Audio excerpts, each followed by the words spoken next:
प्रधानमंत्री मोदी ने सबसे लंबे प्रधानमंत्री के कार्यकाल का बनाया रिकॉर्ड। एनडीए कॉन्क्लेव में पास हुआ अभिनंदन और सम्मान प्रस्ताव। पीएम मोदी ने किया कांग्रेस पर हमला, बोले 2014 में देश कांग्रेस के कुचक्र से आजाद हुआ। प्रधानमंत्री मोदी ने कहा कांग्रेस ने रोका देश का विकास, बोले अपनी विफलताओं को हिंदुओं के ग्रोथ से जोड़ा था। कहा कांग्रेस ग्रोथ रेट और एनडीए ग्रोथ रेट में अंतर है। एनडीए कॉन्क्लेव में अपने संबोधन में प्रधानमंत्री मोदी ने बताया अपनी सरकार का फोकस विकास की दौड़ में कोई ना पीछे छूटे। पीएम ने कहा विकसित भारत एनडीए का संकल्प है, आज बड़े लक्ष्य तय कर रहा है देश। प्रधानमंत्री मोदी के सम्मान में हुई एनडीए की बैठक। एनडीए के नेताओं ने की पीएम की जमकर तारीफ। एनडीए के सीएम ने प्रधानमंत्री के सम्मान समारोह में शामिल होकर प्रधानमंत्री को तोहफे दिए। बंगाल में बीजेपी की जीत का जश्न नजर आया। शुभेंदु अधिकारी ने प्रधानमंत्री मोदी को खिलाई झालमुड़ी। ऐतिहासिक दिन के मौके पर बीजेपी के मंत्रियों ने मंदिरों में पूजा अर्चना की, प्रधानमंत्री के लिए दुआएं मांगी। बद्रीनाथ से लेकर वाराणसी तक मंदिरों में नजर आए प्रधानमंत्री मोदी के लिए विशेष पूजाएं। कई जगहों पर जश्न मनाया गया।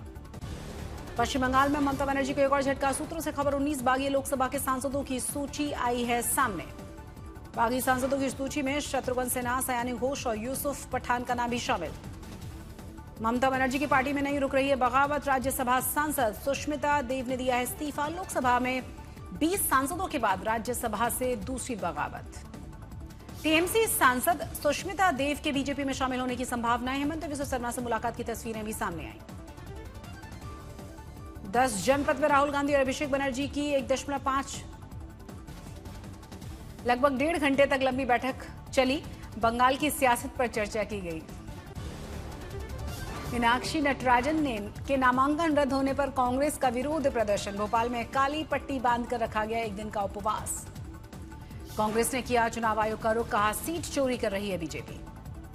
एमपी के मंत्री विश्वास सारंग ने साधा कांग्रेस पर निशाना, कहा घर के भेद जानबूझकर नटराजन का नामांकन रद्द करवाया गया है, कांग्रेस खुद इसके लिए जिम्मेदार। रांची से भी कांग्रेस को लगाया तगड़ा झटका। बीजेपी समर्थित निर्दलीय उम्मीदवार परिमल नाथवानी का नामांकन वैध। कांग्रेस ने परिमल के नामांकन पत्र पर उठाए थे सवाल, नाम सही न लिखने का आरोप लगाया गया था। दिल्ली के दौरे पर तमिलनाडु के नए सीएम विजय राहुल और सोनिया गांधी से मुलाकात की। डीके शिव कुमार भी पहुंचे हैं दिल्ली। सोनिया गांधी राहुल गांधी से मुलाकात की। कसमंडी पासी किला विवाद गर्मा गया है। लाखन आर्मी ने मुखिया सूरज पासी 31 जिलों की यात्रा पर निकल गए हैं। लाखन आर्मी कर रही है किले की शिव मंदिर घोषित करने की मांग। 31 जिलों की यात्रा के खिलाफ एआईएमआईएम और धर्मगुरुओं ने सवाल उठाए। लखनऊ में लोक जनशक्ति पार्टी के नेताओं ने भी मार्च किया। किले तक जाने से पुलिस ने उन्हें रोका। वाराणसी में यूपी बीजेपी अध्यक्ष पंकज चौधरी ने संगठन को सरकार से ऊपर बताया। कहा संगठन ही चुनाव लड़ता है, चुनाव जीतने के बाद संगठन ही तय करता है कि सरकार कैसे बनेगी। बंगाल में बीजेपी में शामिल होने पहुंचे कई तृणमूल नेता। बीजेपी नेताओं ने हरा गुलाल लगाकर लौटाया। बाराबनी में घटना की जबरदस्त चर्चाएं। राजस्थान में आरएलपी सांसद हनुमान बेनीवाल ने मंत्री किरोड़ीलाल मीणा का किया बचाव, बोले भजनलाल शर्मा कर रहे हैं टारगेट। दिल्ली के महावीर एन्क्लेव में अतिक्रमण को पीडब्ल्यूडी के बुलडोजर ने हटाया। मालवीय नगर में आग की घटना के बाद सिविक एजेंसी अचानक से एक्टिव मोड में आ चुकी है। दयारा बुग्याल ट्रैक से लापता है। एमबीए छात्रा बबीता पांडे की तलाश युद्ध स्तर पर जारी है। बबीता की तलाश में 120 जवान और 3 ड्रोन्स तैनात किए गए हैं। गोई से 200 मीटर नीचे मिली अंतिम लोकेशन। बागेश्वर के पिंडारी ट्रैक पर लापता पर्यटक की तलाश जारी। घटनास्थल पर पुलिस के द्वारा रिक्रिएशन कर साक्ष्य जुटाने की कोशिश। मालवीय नगर अग्निकांड में एक और घायल ने दम तोड़ दिया है। मृतकों का आंकड़ा हो गया है 23। बिहार के टेंडर घोटाले में बड़ा एक्शन। 3 बड़े ऑफिसर्स गिरफ्तार। ईडी के छापे में मिले थे करोड़ों रुपए। उन्नाव के बांगरमऊ में राम मंदिर का निर्माण करवा रहे साधु की हत्या। पुलिस ने मुख्य संदिग्ध सभासद की अवैध झोपड़ी को बुलडोजर से हटाया। बांदा में तलाक के बाद भी पैसों की मांग का मामला गर्मा गया है। ससुराल पहुंचा युवक तो लाठी डंडों से पीटा गया। सिर में लगे हैं 14 टांके। यूपी के फर्रुखाबाद में एसबीआई के लॉकर से पूर्व सैन्यकर्मी के 1 करोड़ से ज्यादा के जेवरात गायब हुए। पुलिस जांच में जुटी। जयपुर में पटाखा फैक्ट्री में भीषण ब्लास्ट के बाद सिस्टम जागा। 8 मौतों के बाद पुलिसकर्मी सस्पेंड हुआ। अवैध फैक्ट्रियों पर ताबड़तोड़ छापे। फरीदकोट में कैदी फरार हुआ। इलाज के दौरान सुरक्षा कर्मियों को दिया था चकमा। दिल्ली के मूलचंद मेट्रो स्टेशन के पास पुलिस की टीम और बदमाशों के बीच मुठभेड़ हुई। 17 मामलों में संलिप्त सोनू नाम का बदमाश भी गिरफ्तार। कर्नाटक के दावणगेरे में सामूहिक दुष्कर्म के मामले में बड़ा खुलासा। 10 आरोपी गिरफ्तार किए गए, जांच जारी। सहारनपुर में गर्मी से बचने के लिए पानी की ऊंची टंकी पर चढ़कर सोया युवक नींद में करवट लेते ही नीचे गिरा, जान गई। अमेठी में मिलावटी पेट्रोल बनाने वाली गैंग का भांडाफोड़ किया गया, 4 की गिरफ्तारी। बिहार में अररिया में रफ्तार का कहर, सड़क दुर्घटना में 4 लोगों की मौत हुई, 6 से ज्यादा घायल हुए।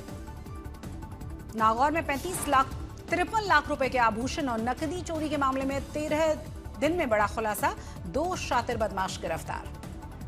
बिजनौर में दर्दनाक सड़क हादसा, तेज रफ्तार डंपर की टक्कर से साइकिल सवार बुजुर्ग की मौत हुई। अमेरिकी ठिकानों पर हमले के बाद अमेरिकी राष्ट्रपति ट्रंप की ईरान को सख्त चेतावनी, कहा ईरान ने बातचीत में देरी की, अब कीमत चुकानी होगी।